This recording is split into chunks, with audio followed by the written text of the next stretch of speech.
पृष्ठाय भूतले श्रीमते कृतदास्याधिकारी इति नामिने। नमो विष्णुपादाय कृष्णपृष्ठाय भूतले श्रीमते भक्तिवेदांत स्वामी इति नामिने। नमस्ते सारस्वते देवे गौरवाणी प्रचारिणे निर्विशेष शून्यवादी पाश्चात्य देशतारिणे। श्रील प्रभुपाद की जय, गुरु महाराज की जय, आप सब भक्तबिंद की जय। निताय गौर प्रेमानंदे हरि हरि बोल। जय जय श्री चैतन्य जय नित्यानंद जय अद्वैत चंद्र जय गौर भक्त वृंद। जय जय श्री चैतन्य जय नित्यानंद जय अद्वैत चंद्र जय गौर भक्त वृंद। जय जय श्री चैतन्य जय नित्यानंद जय अद्वैत चंद्र जय गौर भक्त वृंद। श्री चैतन्य महाप्रभु की जय, श्री नित्यानंद गोसाई की जय, श्री अद्वैत ठाकुर की जय, श्री गदाधर पंडित की जय, श्रीवास आदि गौर भक्त बिंद की जय। निताय गौर प्रेमानंदे हरि हरि बोल। श्री चैतन्य चरितामृत आदि लीला अध्याय 2 श्लोक संख्या 97 से शुरू करेंगे आज। हरे कृष्ण। तो कृष्णेर स्वरूपेर হয় ষড়বিধ বিলাস प्राभव वैभव रूपे द्विविध प्रकाश अंश शक्त वेश रूपे द्विविधावतार बाल्यपौ गंड धर्म द्वैत प्रकार। किशोर स्वरूप कृष्ण स्वयं अवतारी क्रीड़ा करे এই ছয় রূপে বিশ্বভরি। এই ছয় রূপে হয় অনন্ত বিভেদ अनंत रूपे एक रूप नहीं किछु भेद। तो भगवान कृष्ण के स्वरूप वर्णन कर रहे हैं कृष्णदास कबीरदास गोस्वामी। कृष्ण जो है 6 रूपों में अपनी विलास करते हैं। तो षड़विध विलास कृष्णेर स्वरूपेर হয় षड़विध विलास, 6 रूपों में भगवान कृष्ण विलास करते हैं। तो ये 6 क्या क्या रूप हैं? प्राभव वैभव 2, के बाद अंश अवतार शक्तवेश अवतार 4 और बाल्य और पौगंड 6। तो ये षड़विध विलास। तो इनमें से प्राभव और वैभव जो सनातन शिक्षा है जो मध्य लीला में, उसमें विस्तृत वर्णन होगी। अध्याय 20 में मध्य लीला में सनातन शिक्षाओं में प्राभव और वैभव रूपों में। तो प्राभव जो रूप है भगवान कृष्ण की, तो उसमें जो प्राभव रूप है भगवान कृष्ण, उसमें ये भी वर्णन आएगी सनातन शिक्षाओं में। कृष्ण के 3 रूप होते हैं, है ना? स्वयं रूप, तदेकात्मा रूप और आवेश, ये 3 रूप हैं। तो स्वयं रूप जो है प्रथमी 3 रूपे रहें भगवान, इस 3 रूप में रहते हैं।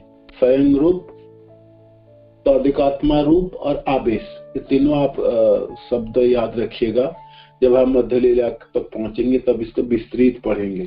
स्वयं रूप जो है कृष्ण की, वो वृंदावन की कृष्ण। स्वयं रूप स्वयं प्रकाश 2 रूपे स्फूर्ति, स्वयं रूपे एक कृष्ण ब्रजे गोप मूर्ति। तो स्वयं जो रूप है कृष्ण की, वो वृंदावन के कृष्ण। द्विभुज कृष्ण, है ना। तो नंदनंदन कृष्ण। और क्या उम्र है? किशोर कृष्ण है। आप जानते हैं बाल्य, पौगंड, कैशोर और युवावस्था, इस 4 भागों में विभाजित है। भगवान कृष्ण भी मनुष्य के जैसे लीला कर रहे हैं, तो मनुष्य के जैसे विभाजन है तो वो उन्होंने धारण करते हैं।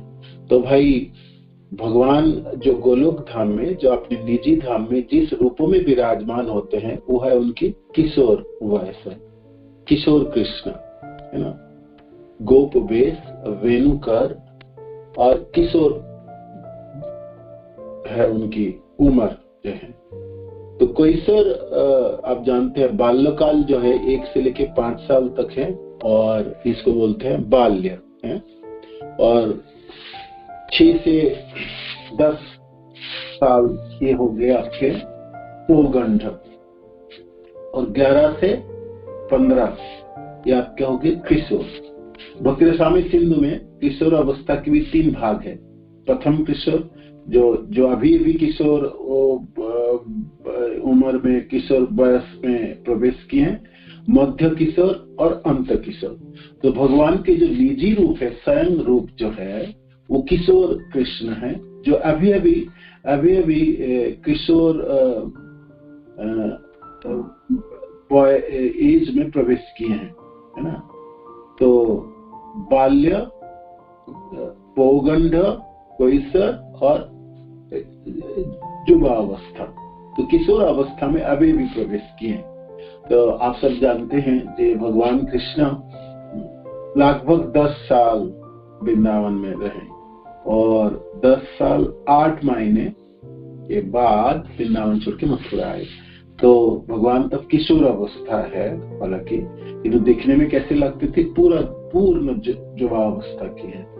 वृंदावन विश्वनाथ जी को ठाकुर लिखते हैं, कृष्ण भाई गोप ग्वाल के घर के, है ना, लड़के, तो खूब माखन दही खाए, दूध पिए, तो हिष्ट पुष्ट है। हालांकि उनकी एज 11 साल की है, किंतु लगते थे 15 साल की युवावस्था है। तो किशोर जो है, किशोर कृष्ण है, ये उनकी स्वयं रूप है ना। नंदन कृष्ण, ब्रजेंद्र नंदन कृष्ण इनकी स्वयं रूप है। फिर उनके तदेकात्मा रूप है और एक आवेश रूप है। ये सब विस्तृत वर्णन हम सनातन शिक्षाओं में पढ़ेंगे। आज हमारे पास जो बात है, प्राभव और वैभव रूप है। तो ये दोनों शब्द को समझने के प्रयास करते हैं। ये मध्य लीला में अध्याय 20 में वर्णन है। प्राभव वैभव रूपे दिविध प्रकाशे, एक बपु बहुरूप जैछे हईल रासे, महिषी भी भाई हईल बहुविध मूर्ति, प्राभव प्रकाश यही शास्त्र पर सिद्धि। तो प्राभव क्या है? एक ही रूप है, एक जैसे ही कृष्ण हुबहू है, उनमें कोई भेद नहीं है ना, ना वर्ण में, ना आकारों में, और आप कुछ भेद नहीं कर सकते, है ना। एक कृष्ण से दूसरी कृष्ण को आप भेद नहीं कर सकते। तो कब ये रूप धारण किए भगवान? तो रास नृत्य के समय, जब अनगिनत गोपीजनों की रास नृत्य हुई, तो उसमें भगवान कृष्ण अपने के अनगिनत कृष्ण के रूप में विस्तार किए। तो हुबहू विस्तार किए, एक उसमें अनगिनत कृष्ण थे, तो एक कृष्ण से दूसरे कृष्ण में कोई भेद नहीं थे, तिल मात्र भेद नहीं है ना। जैसे आकार, ऐसे वर्ण, ऐसे आंखों की, ऐसे वस्त्र परिधान किए, ऐसे अलंकार, ऐसे बातें, ऐसी आंखों की इशारे, सब किसी में भेद नहीं है। आप एक कृष्ण या अनगिनत कृष्ण में आप भेद नहीं कर सकते। तो ये प्राभव प्रकाश है, इसको कहते हैं प्राभव प्रकाश। दूसरी उदाहरण, जब भगवान द्वारकापुरी में विवाह रची 16,100 रानियों के साथ, 8 पाठ रानी तो अलग अलग विवाह की, सब जानते होंगे। प्रथम रानी कुंदनपुर से आई, है ना। तो रुक्मिणी जी और फिर माधवपुरा एक जगह है द्वारका में, वहाँ इस बार हमने गए नहीं, कभी और गुरुदेव के साथ जाएंगे। माधवपुरा वो जगह है जहाँ भगवान रुक्मिणी के साथ विवाह रची, कुंडिनपुर से तो लेके आए। तो बाकी आठ बाकी फिर सत्यभामा जी से विवाह, फिर जाम्बवती से हुई, और बाकी फिर 5 रानियों से जो हम भागवत कथाओं में सुन रहे हैं। तो ये 8 पाठ रानियों से तो अलग अलग विवाह रचे भगवान, किंतु जब 16,100 रानियों के साथ विवाह किए तो भगवान कृष्ण 16,100 रूपों में अपने को विस्तार किया और हुबहू विस्तार किया। ऐसा नहीं है जे भाई उसमें कोई भेद है, वर्ण में भेद है, तो किसी की चतुर्भुज हो, कोई दुर्भुज हो गया, ऐसा नहीं है, एक जैसा है। इसको प्राभव प्रकाश कहलाता है ना, प्राभव प्रकाश कहलाता है। महिषी विवाह बहुविध मूर्ति प्राभव प्रकाशी शास्त्र पर सिद्धि, ये इस विस्तार को प्राभव विस्तार कहते हैं। ठीक है। दूसरी जो किंतु जब विस्तार होती है और उस विस्तार जब पृथक लगता है, दिखने में पृथक होती है, वर्ण में होगी या आकारों में होगी, तब इसको वैभव प्रकाश कहलाता है। सेई प्रभु सेई आकृति पृथक यदि भासे, भावावेश भेदे नाम वैभव प्रकाशे। तो सेम विग्रह शरीर, एक ही रूप या शरीर विभिन्न भावों के अनुसार जब भिन्न भिन्न प्रकट होते हैं तो यह वैभव प्रकाश कहलाता है।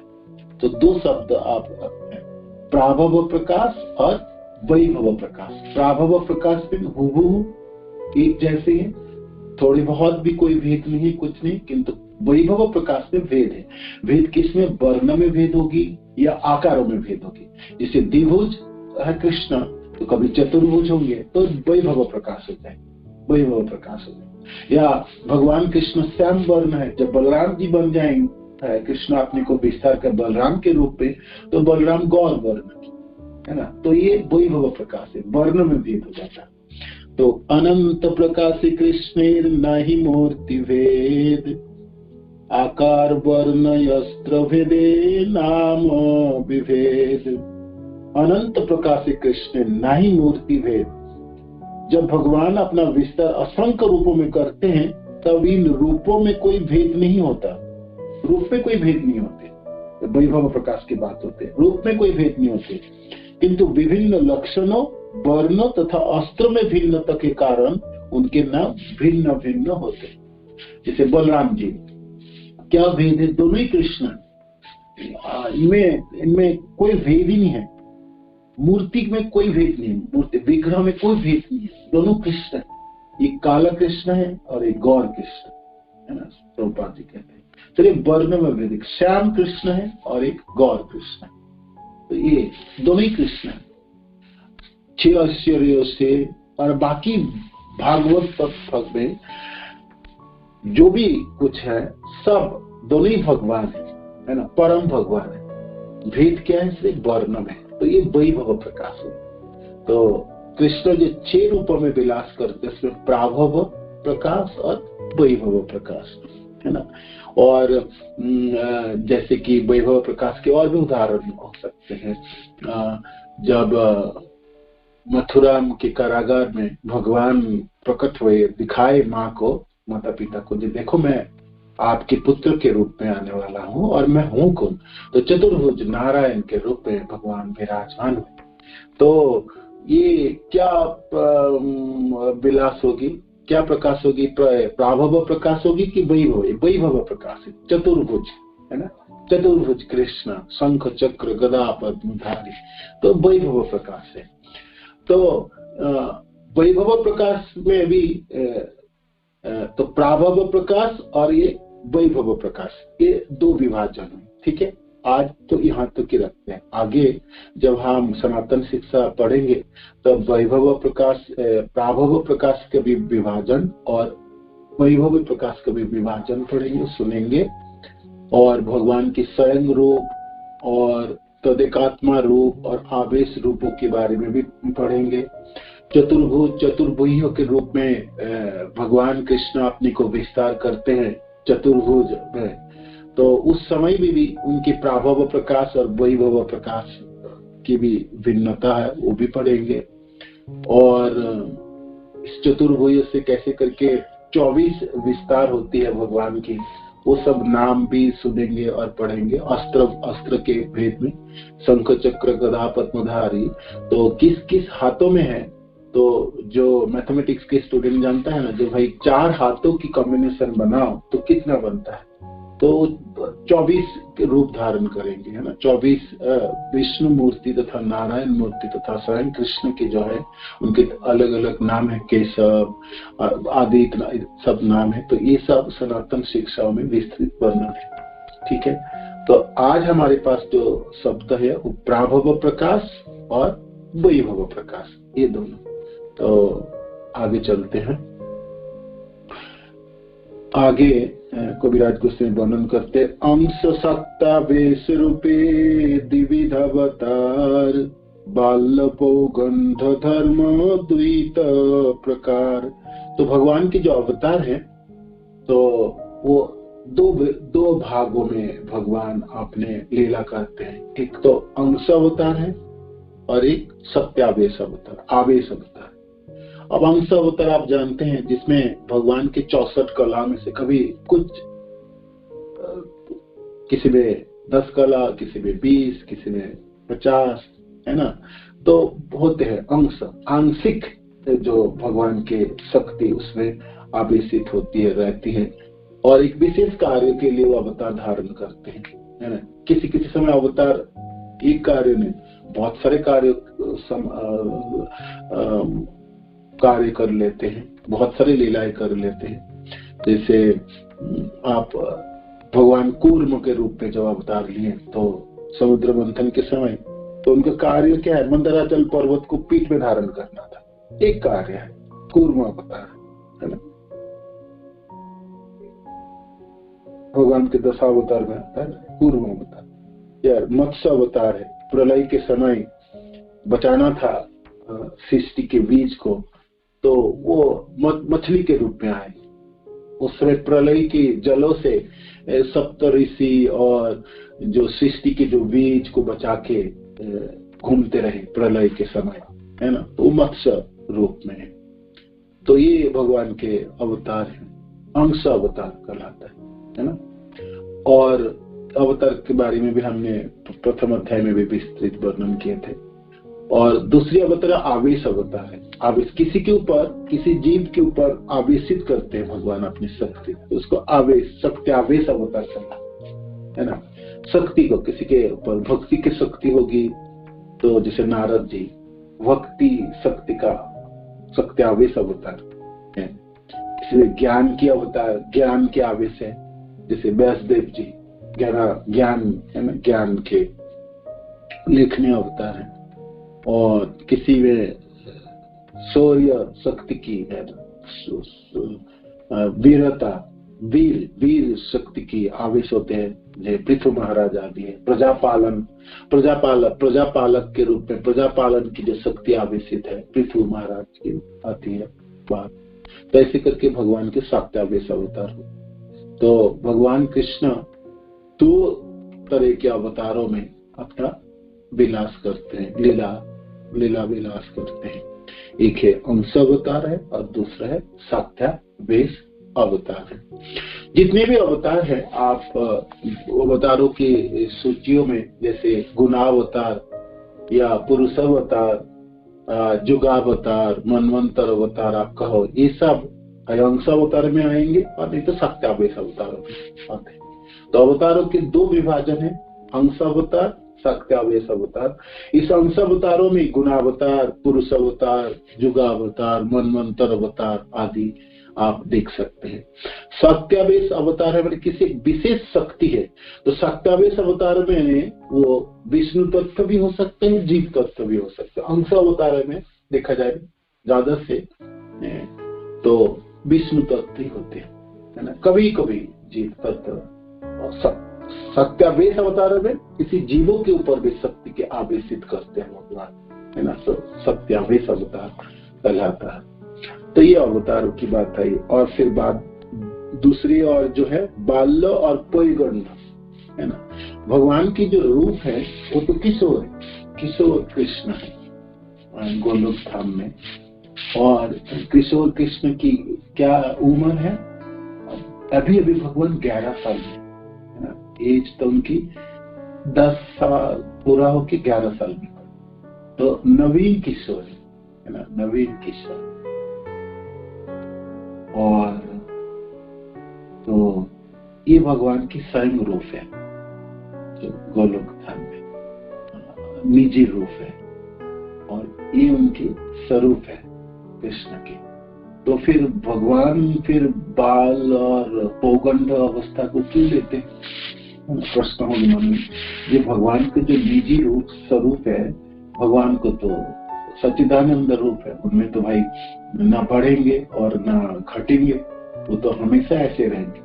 इस संसार में हम मनुष्य बाल्य, पौगंड, कैसर, जुबा, और फिर उसके बाद बड़ा थकाती है, बूढ़े होंगे, बाल पक जाएंगे, शरीर धीरे धीरे शिथिल हो जाएगी। तो भगवान के पैसे है नहीं, नवीन किशोर के ऊपर नित्य विराजमान कृष्ण, नित्य विराजमान, कान में कुंडल, गले में मालाएं, हाथ में बाजूबंद, पीताम्बर धारी कृष्ण, घुंघराले बाल, मोर मुकुट, हाथ में बांसुरी और चरणों में नूपुर, और गोप वेश है, गोप भगवान क्षत्रिय वेश में नहीं, गोप वेश में।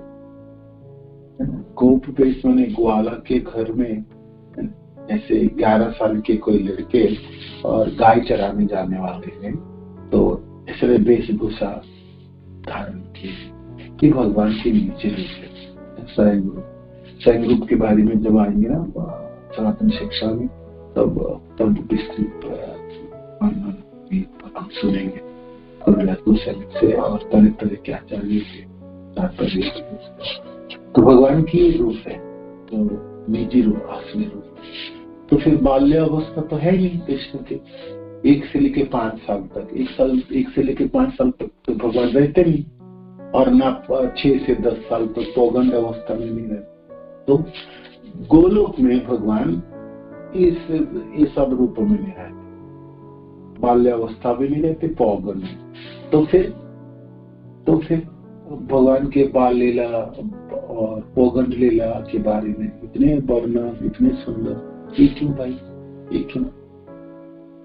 क्योंकि बाल लीलाओं में जो वात्सल्य रस है, रसों की आस्वादन है, कृष्ण चाहते हैं कि एक छोटे से बालक के रूप में आए, तो माता पिता की जो स्नेह होगी, जब बालक बड़े हो जाएंगे वो स्नेह नहीं रहती। हम भी सब जानते हैं, जब हम बच्चे थे, छोटे थे, तो माँ की साड़ी की जो पल्लू है उसके में खुशबू थी, है ना, माँ की शरीरों में खुशबू होती है। जितने बड़े होते चले गए हम भूल गए, इतने दूर आके कोई कहाँ चले, कोई कहाँ चले। कि बचपन की माँ की वो माँ के शरीर में लिपट के सोना और सुबह जागना, और विशेष करके वो खुशबू आती है ना, याद है ना। तो बचपन में, छोटे उम्र में जो वात्सल्य स्नेह है, उनकी जो आधिक्य है, वो आप जब बड़े हो जाएंगे तो उसमें शिथिलता आ जाती है, उसमें रसाभास हो जाता है।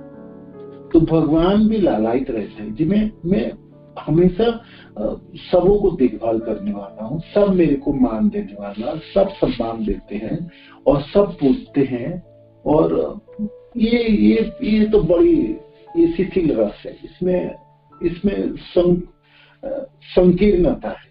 तो मेरे को भी तो मन करता है जब मैं माँ के शरीर में लिपट जाऊं, माँ को पकड़ के सोता हुआ हूँ, सो जाऊं, और सुबह जब जागू तो माँ बहुत लाड प्यार करके जगाए मेरे को, और कभी गलती हो जाए तो खूब डांटे, और बांध भी चोरी किसी भगवान को तो यशोदा मैया तो बांध भी दिए थे, बांधे और डांटे फटकारे, छड़ी दिखाए, है ना। तो ये वात्सल्य रसों के रसास्वादन के लिए कृष्ण लालायित थे। तो इसीलिए भौम वृंदावन में भगवान कृष्ण अपने स्वयं रूप को छोड़ के बाल रूप धारण करते हैं और पौगंड लीला भी, पौगंड रूप भी धारण करते हैं, अपने गोप सखाओं के साथ खेल कूद मस्ती, है ना, छीना छापटी और एक दूसरे के छुटन खाना आदि। और एक मस्ती है उस समय, 5-6 साल से लेके 10 सालों की जो समय एक मस्ती है, एक आनंद की है। तो भगवान वो भी आस्वादन करना चाहते हैं। तो ये इसीलिए भगवान बाल्य और पौगंड दोनों रूपों को धारण करते हैं और उनमें लीला विलास करते हैं, है ना। बाल्यकाल की भगवान जन्म लीला खुद प्रकट हो रहे हैं, जन्म ले रहे माँ के गर्भ से, है ना। मथुरा में तो भाई आप कहो भगवान चतुर्भुज रूप में आए, माता पिता को दर्शन दिए और फिर बाद में छोटे हुए, द्विभुज हुए और फिर भगवान पहले पिता के मनों में आए, भागवत के श्लोक है ना। भगवान कृष्ण पर पिता के मन पे, वसुदेव जी के मन में आए, मन से हृदय में आए और फिर पिताजी के हृदय से माँ के मन में आए और फिर माँ के हृदय में तथा माँ के गर्भ में समाये, है ना। जो अंतर्यामी के रूप में भगवान हर जीवों के अंदर विराजमान हो सकते हैं, तो फिर उनके लिए गर्भ में समाना क्या बात है। किंतु 9 महीने के जैसा गर्भ जैसे सामान्य मनुष्य के जन्म होते हैं, ऐसा भगवान प्रकट नहीं हुए मथुरा में, कारागार में। इस भाव में श्रवण किया, भगवान के जो जन्म है दिव्य है, जन्म कर्म चवे दिव्य, जो व्यक्ति तत्वतः एक देह पुनर्जन्म नीति मांगी जन्म। मेरी जन्म कर्म तो दिव्य है, सामान्य नहीं है। मेरी जन्म या कर्म को जो जानते हैं वो तो मुक्त हो जाएंगे, है ना, उनको पुनर्जन्म नहीं है। तो भगवान के जन्म भी बहुत अनूठा है और अद्भुत सुंदर है और अचंभित करने वाले। तो चतुर्भुज के रूप में आए और भगवान याद दिलाए, देखो मैं है कौन। अपने विष्णुगर्भा सुतवा के रूप में इतना तपस्या किए, तो मैं आपके पुत्र के रूप में आपने मेरे को मांगे थे, तो आपको मैं याद दिलाता हूँ।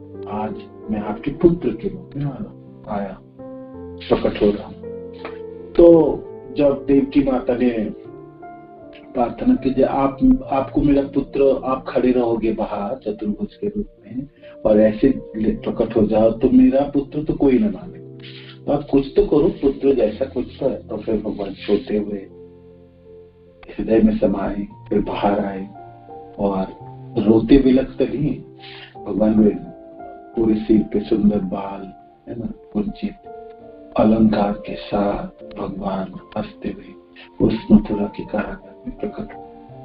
तो भाई भक्त जनों के मनों में या साधारण जनों के मनों में बात आई, भगवान तो जन्म लिए, ये तो एक लीला की, ये कृष्ण लीलाधारी कृष्ण, आपने तो कुछ भी कर सकते हो, प्रवेश कर सकते हो, बाहर आ सकते हो, अंदर आते बाहर भी आते, सर्वत्र आप है।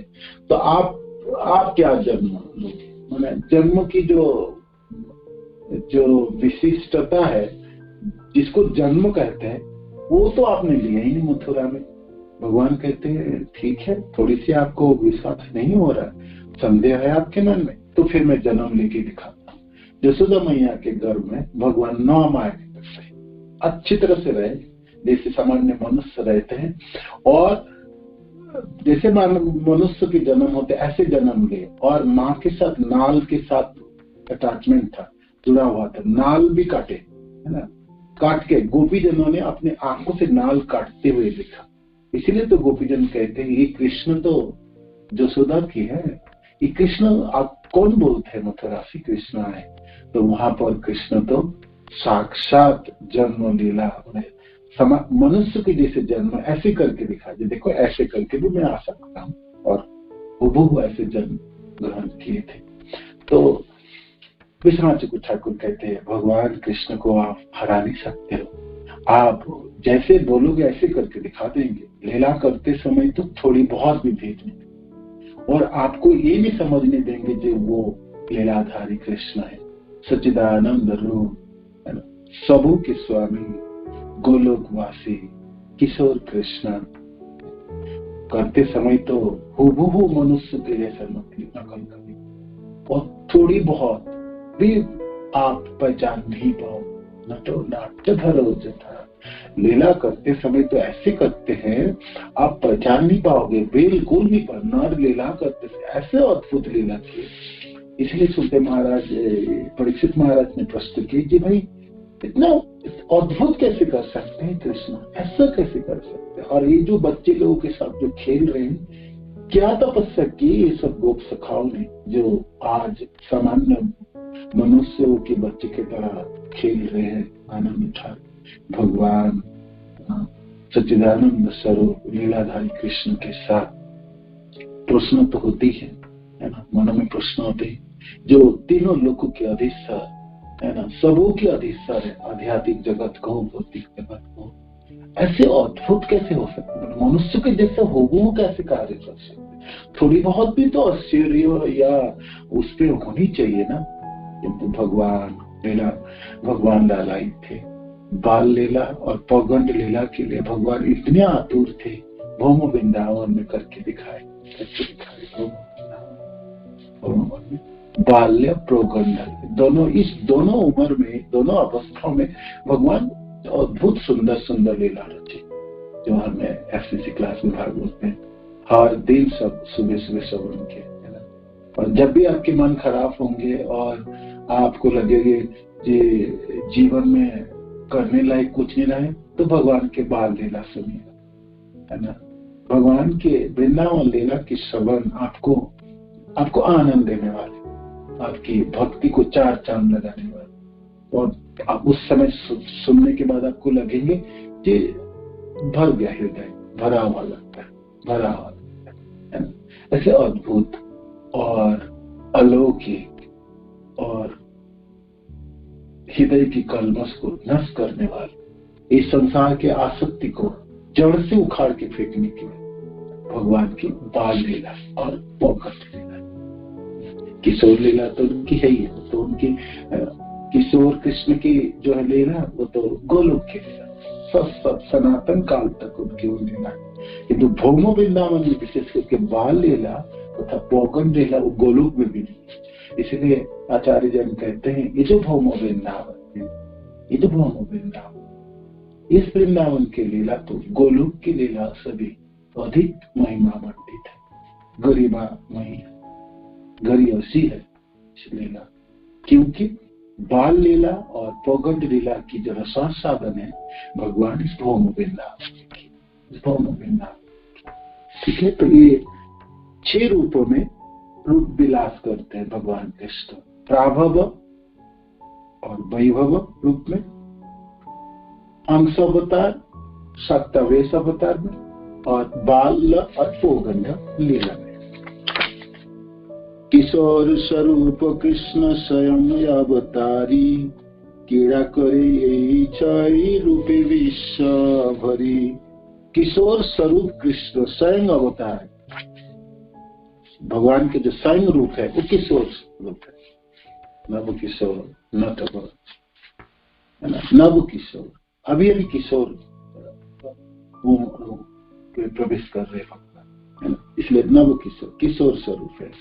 तो ये स्वयं अवतारी है, सारे अवतार उन्हीं से आते हैं।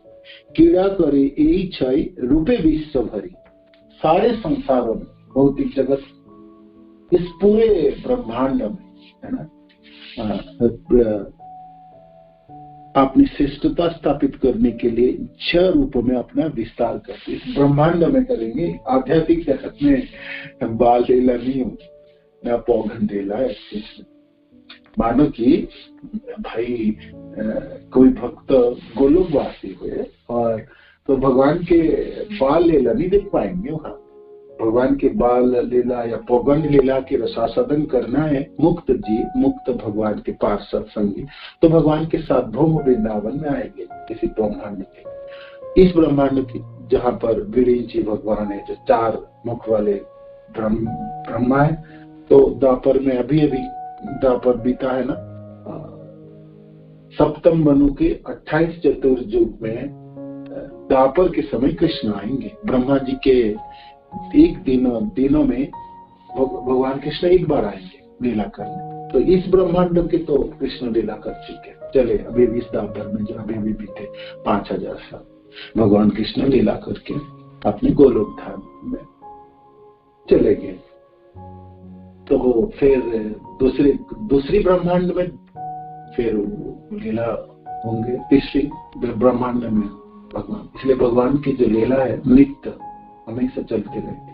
इसलिए भौमो वृंदावन में भगवान के जो पार्षद जन है, जो मुक्त जीव है गोलोक के हैं, रसासाधन के लिए रसों की मात्रा की अधिक का हेतु रसासाधन की लालसा से भगवान के साथ किसी न किसी ब्रह्मांड में पहुंचते हैं, आ जाते हैं और भगवान के बाल लीला की भागीदारी बनते हैं। और रसासाधन गोलोक में भगवान के किशोर कृष्ण की लीला, इसलिए यहाँ पर शब्द है क्रीड़ा करी यही क्षय रूपे विश्व भरी।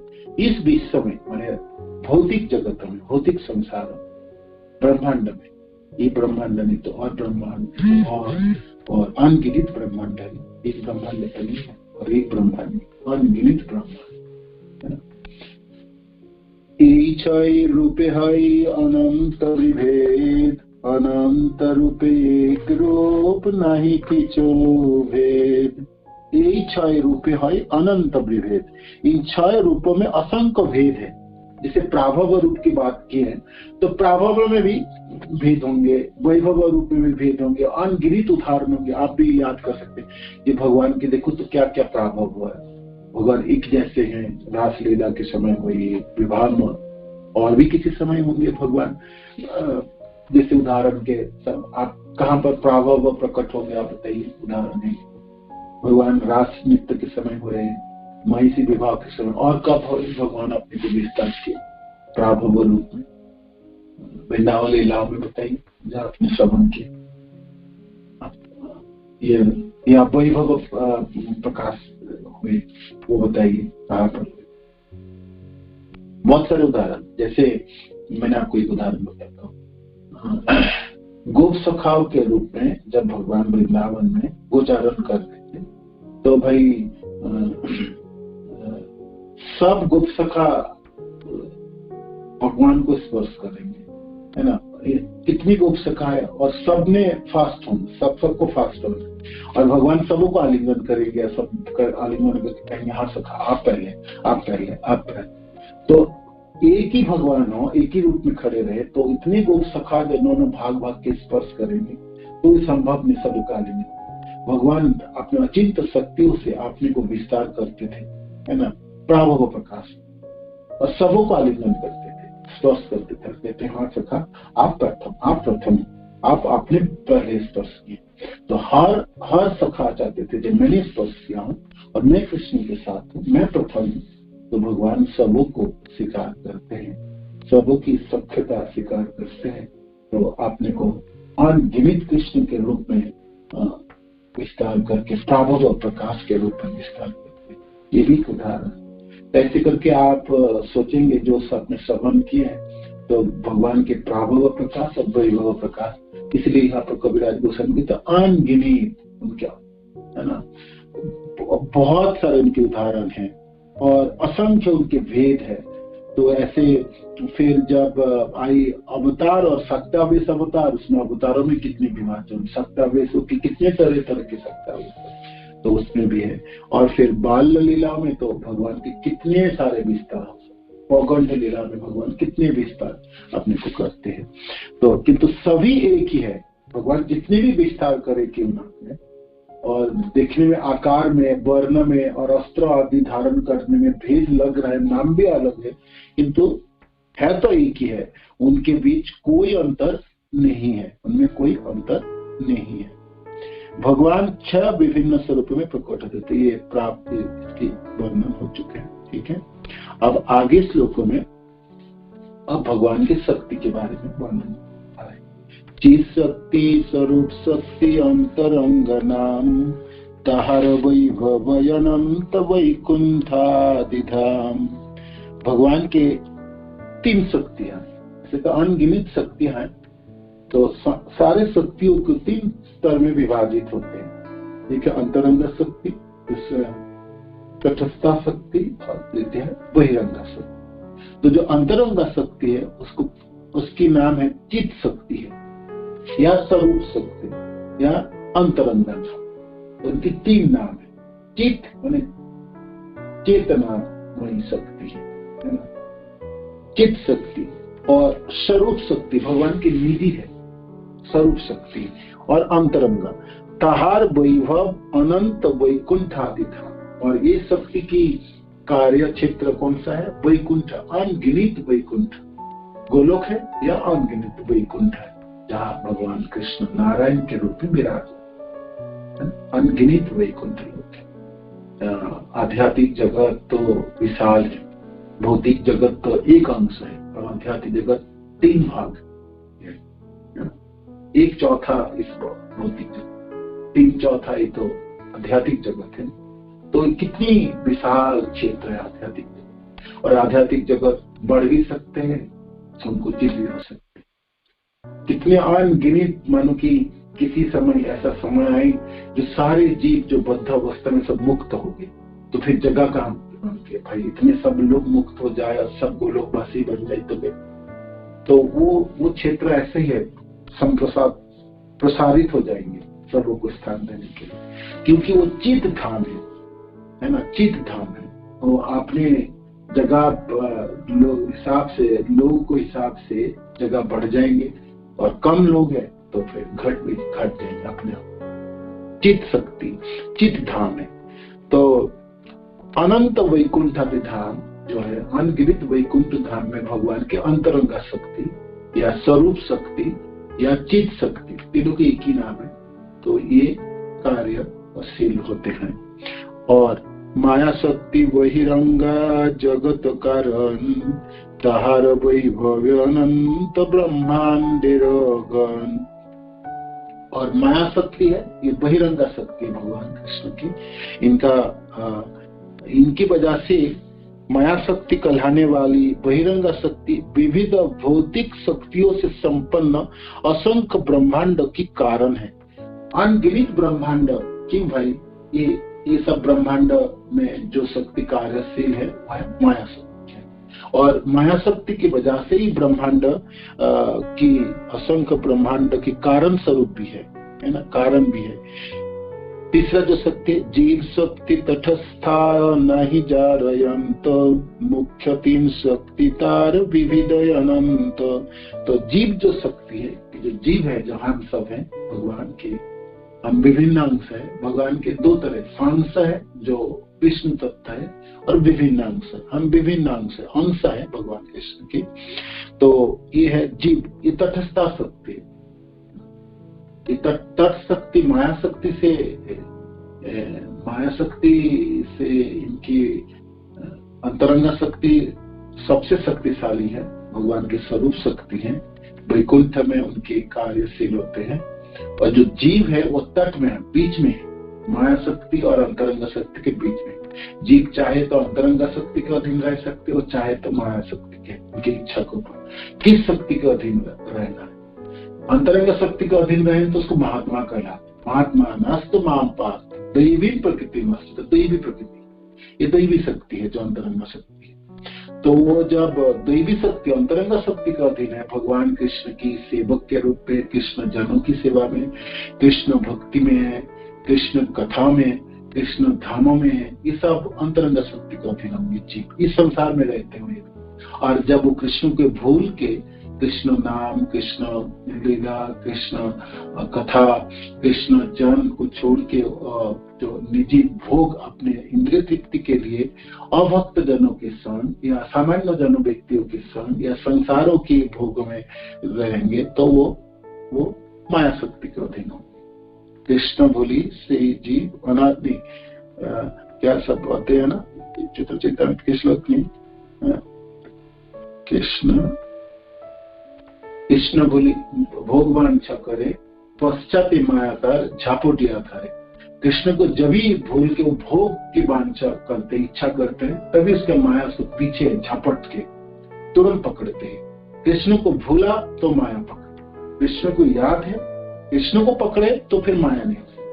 जहाँ कृष्ण तहाँ नहीं माया अधिकार, कृष्ण सूर्य सम माया है अंधकार, जहाँ कृष्ण तहाँ नहीं माया अधिकार।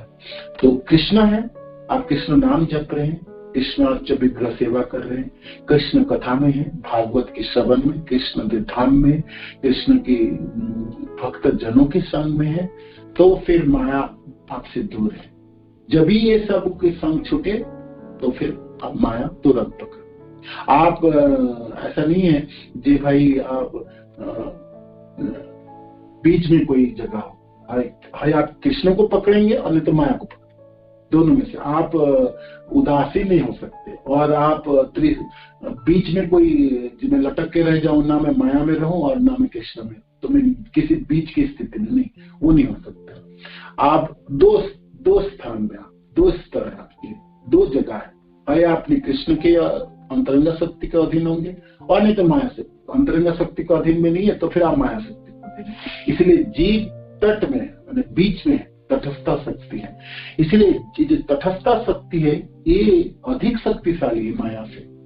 वो चाहे तो माया को अतिक्रम करके अंतरंग शक्ति के पास रह जा सकते, किंतु ये माया शक्ति इतने प्रचंड शक्ति रखते हैं, वो जीवों को आच्छादित करता है। जीव जो है वो अपनी शक्ति को पहचान ही नहीं रहता, उसको पहचान नहीं होता, वो अपने को निकृष्ट समझता है और वो बेचारा सोचते हैं मैं तो चपेट में आ गया, मैं कुछ कर ही नहीं सकता, है ना। वो उनकी जो शक्ति है आवरित हो जाता, आवरण। इसलिए माया शक्ति जो है ना आवरण आत्मिका शक्ति का ढक देता है, जीव शक्ति के ऊपर आवरण डालता है। ये तो मनुष्य में बहुत शक्ति है, वो चाहे तो वो इसी संसार में, इस गुणों के संसार में, इस जन्म मृत्यु जरा व्याधि की इस संसारों में ही वो अपने को अंतरंग शक्ति के अधीन रख सकता है। निरंतर कृष्ण में रहे, कृष्ण भावना में रहे, कृष्ण के नाम जप करे, कृष्ण भक्त के संग करे, भागवत कथा के श्रवण और पठन करे, चैतन्य चरितामृत आदि शास्त्रों के मनन करे, स्मरण करे, अपने गुरुदेव के चरणाश्रित रहे, प्रचार कार्य में रहे, बुक डिस्ट्रीब्यूशन में रहे, भक्त के संग में रहे, निरंतर माने भक्ति की जो साधन है 64 साधनों में से किसी न किसी अंग में वो अपने मन को, अपने तन को, अपने बुद्धि को लगा कर रखे, तो वो इस संसार में रहते हुए भी महात्मा कला है ना। और वो माया उनको स्पर्श नहीं कर सकते, नहीं कर पाए, क्योंकि कृष्ण के शक्ति के, कृष्ण के स्वरूप शक्ति के अधीन है ना, कृष्ण के स्वरूप शक्ति के अधीन। तो जीव जो है, हम सब जो है तट में है, तटस्था शक्ति है, हमारे में शक्ति है और अच्छी खासी शक्ति है। माया शक्ति के ऊपर की शक्ति है हमारे पास, है ना, माया शक्ति के ऊपर की शक्ति है हमारे पास। आगे कहेंगे जीव शक्ति तटस्था नहीं जा रयंत, मुख्य 3 शक्ति तार विविध अनंत। ये 3 शक्ति तो मुख्य है, किंतु इसका अनगिनत भाग है, विविध, है ना।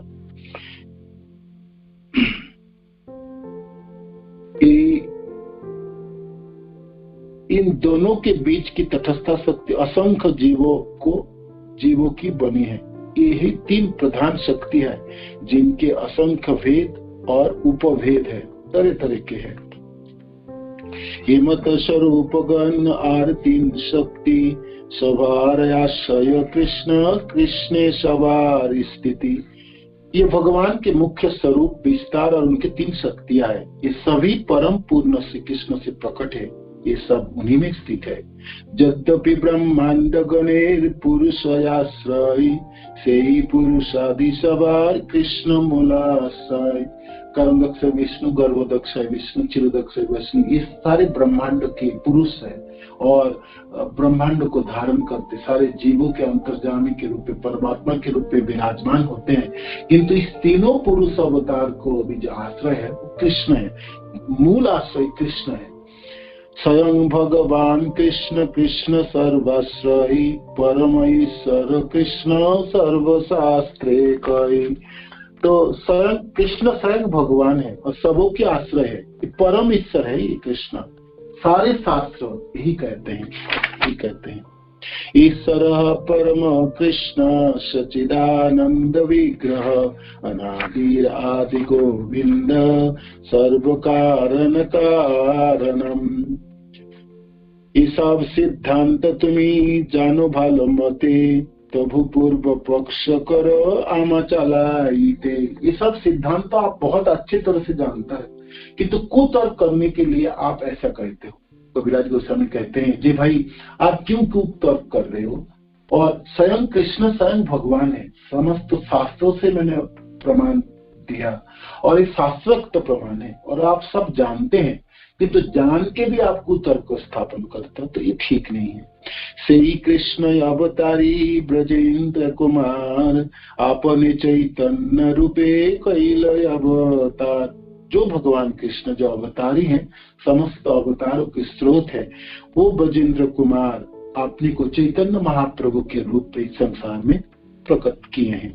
अतएव चैतन्य गोसाई परम पर तत्व सीमा तारे खीर दसाई कही की तार महिमा। अतएव जो चैतन्य महाप्रभु है, जो चैतन्य गोसाई है, ये पर तत्व है, परम भगवान है। उनको आप चिरोदक्षाई भगवान कहो तो फिर उससे क्या महिमा, ये तो है ही है चिरोदक्षाई, है ना। अतः भगवान से चैतन्य महाप्रभु परम सत्य है, उन्हें चिरोदक्षाई विष्णु कहकर पुकारने से उनकी महिमा नहीं बढ़ती। ये तो है ही चिरोदक्षाई विष्णु। चिरोदक्षाई के रूप में कौन है? गरुदक्षाई विष्णु होंगे, नहीं तो चिरोदक्षाई विष्णु है। किंतु ये दोनों पुरुष अवतार या तीनों पुरुष अवतार तो कृष्ण के ऊपर आश्रित है, ये स्वयं कृष्ण है। इसीलिए इनकी जो गरिमा महिमा ये बोलने से नहीं बढ़ता। ये तो चिरोदक्षाई विष्णु है, भगवान है, ये तो परम कृष्ण है। जो चैतन्य महाप्रभु चैतन्य गोसाई परम कृष्ण है। सही तो भक्तेर वाक्य नहीं बेविचारी सकल संभव ते जाते अवतारी। किंतु निष्ठावान भक्त के मुख से निकलने ऐसे शब्द कभी मिथ्या नहीं हो सकता। उनमें सारी संभावना निहित है, क्योंकि वे आदि भगवान है। तो इसीलिए जो शास्त्र तो प्रमाण मैंने दिया हूँ, शास्त्र से दिया हूँ, तो ये इसमें त्रुटि नहीं हो सकती, क्योंकि ये जो भक्त हैं, ये जो महात्मा है, इनमें त्रुटियां नहीं हो सकती। चार तरह की जो त्रुटियां सामान्य मनुष्य उसमें नहीं हो सकती। इसीलिए व्यभिचारी नहीं है, इसमें कोई भेद नहीं है, इसमें त्रुटियां नहीं। आप इसीलिए आप कुतर्क स्थापन ना करो। अवतारी देह सब अवतारे स्थिति के हो कौन मोते कहे जेमन जार मती। तो कृष्ण अवतारी हैं, तो सारे अवतार उन्हीं के शरीर में विराजमान होते हैं, उन्हीं के शरीरों में रहते हैं। सब अवतार मत्स्य कूर्म वराह नृसिंह ब्राह्मण आदि समस्त जो अवतार हैं, जो अनगिनत अवतार हैं, जो समुद्र की तरंग की तरह है ना, तो वो सारे अवतार कृष्ण के शरीरों में विराजमान होते हैं। तो फर्क भाई उस अवतार को देख के कोई कुछ बोलता है, कोई कुछ बोलता है, जिसका जैसे मति है ऐसे बोल देता है। कृष्ण के कहे के हो नर नारायण के हो कहे कृष्ण है साक्षात वामन। कोई कहते हैं ये जो कृष्ण है ये तो स्वयं नर नारायण है ना। बद्रीनाथ में पर्वत है, नर नारायण के रूप में भगवान आए, उस भगवान का अवतार है। तो कोई कहते हैं कृष्ण तो नर नारायण, कोई कहते हैं ये कृष्ण तो साक्षात वामन है, साक्षात वामन देव है। क्यों कहे कृष्ण चिरदशाई अवतार असंभव नहीं सत्य वचन सवार। क्यों कहते कि कृष्ण ये चिरदशाई है, क्षीर सागर में शयन करने वाले हैं, अनंत शेष में शयन कर रहे हैं, लक्ष्मी जी जिसकी सेवा कर रही है। तो ये असत्य नहीं, असंभव नहीं, सत्य वचन है। ये सत्य कोई कुछ कहते हैं, कोई कुछ कहते हैं। क्यों कहे पर ब्रह्म नारायण हरि सकल संभव कृष्ण जाते अवतारी। कोई कहते हैं ये तो आध्यात्मिक जगत में नारायण है, ये हरि है, समस्त सब जनों के दुखों को हरण करने वाले नारायण तथा हरि है। सकल संभव है कृष्ण जाते, ये संभव है क्योंकि कृष्ण अवतारी है, उसमें सारे अवतार विराजमान है। तो कोई कुछ बोले, कोई बामन कहते हैं, कोई नर नारायण कहेंगे, कोई उनको हरि कहेंगे, कोई उनको नारायण कहेंगे, कोई कूर्म, कोई मत्स्य, कोई नरसिंह, कोई राम, कोई बलराम कहेंगे, क्योंकि सारे अवतार उन्हीं के शरीर में विराजमान है। सब श्रोता गणेर करी चरण बंदन, ये सब सिद्धांत सुनो करिए मन। मैं सारे श्रोतागण जो श्रवण कर रहे हैं मेरी इस चैतन्य चरितामृत को, मैं सबों की चरण वंदना करता हूँ, सबों को प्रणाम करता हूँ। और ये सब सिद्धांत तो सुनो करिए एक मन, ये सारे सिद्धांत तो ध्यान से श्रवण कीजिएगा और सुनते समय ध्यान रखिए। आप मन आपकी नहीं है और आप सुन रहे हैं तो फिर इसको आत्मस्थ नहीं कर पाएंगे, हृदयंगम नहीं कर पाएंगे। तो आप सबों की चरणों में प्रणाम करते हुए मेरा ये अनुरोध है, आप ध्यान से इसको श्रवण कीजिए। सिद्धांत बलिया चित्ते न करो अलस, यह होते कृष्ण लगे सुदृढ़ मानस। देखो भाई, ये जो सिद्धांत है, इसमें फिलॉसफी है, तो ये तो बड़ी कटकटी है, इसको तो इसमें तो कोई रस नहीं है, ये तो सूखा है। ऐसा सोच के आप आलसी ना बनो, है ना, अलसता ना दिखाओ। सिद्धांत तो आपको सीखनी पड़ेंगी, सुननी पड़ेंगी। जब भी आप सिद्धांत तो सुनेंगे, ना सुनेंगे, सिद्धांत को नहीं सुनेंगे और इसको हृदयंगम करने की प्रयत्न ना करेंगे, तो फिर आप कृष्ण को कैसे समझ पाएंगे। या होते कृष्ण लागे सुदृढ़ मानस। आप सिद्धांतों को ठीक से समझेंगे, ठीक से श्रवण करेंगे, ठीक से जानेंगे, तभी तो फिर आपका मन कृष्ण में लग जाएंगे। यहाँ होते कृष्ण लागे सुदृढ़ मानस।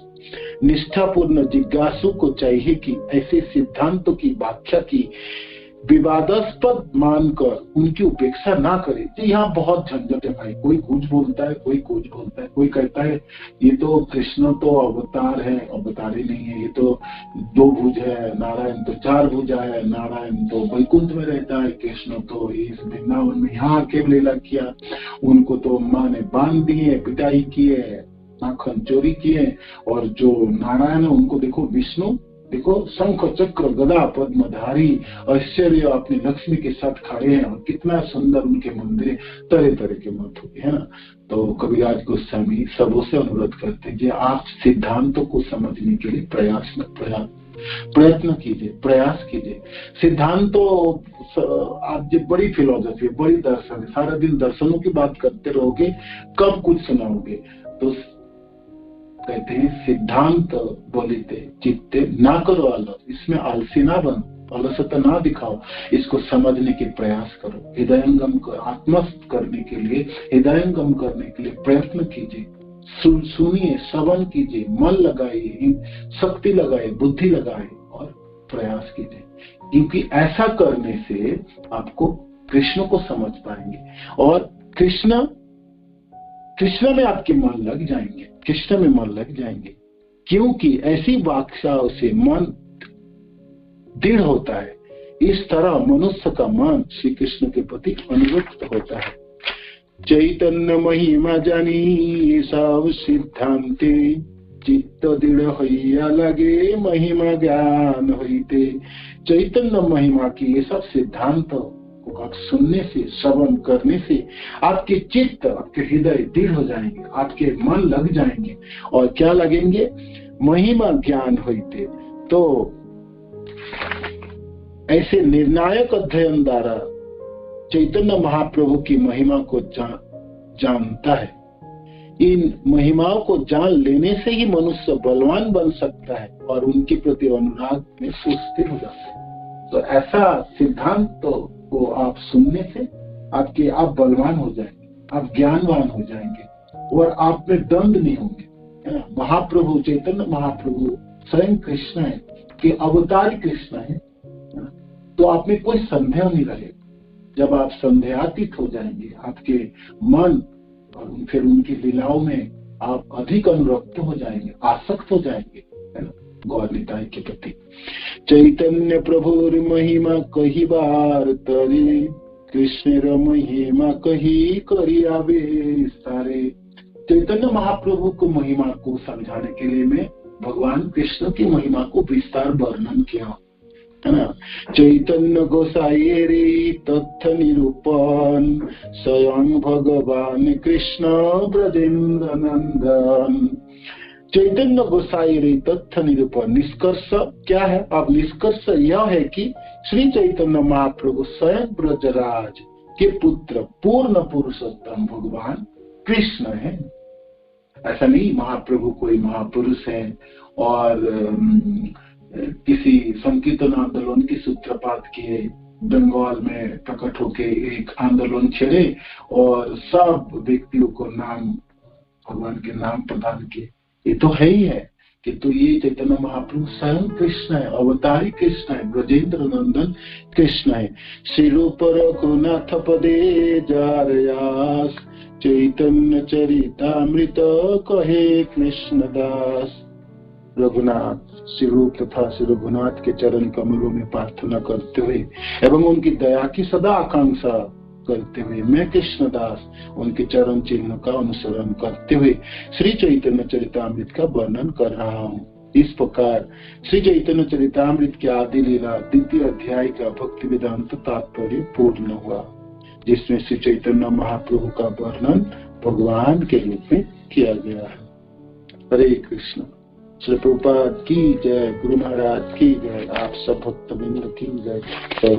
और इसी समय मैंने सोचा कि समाप्त कर देंगे। अगले सप्ताह में हम थर्ड चैप्टर से शुरू करेंगे, ठीक है। हरे कृष्ण। किसी को कोई प्रश्न है पूछ सकते हैं, किसी में कोई ऐड करना चाहते कर सकते, प्लीज। हरि बोल। हरे कृष्ण।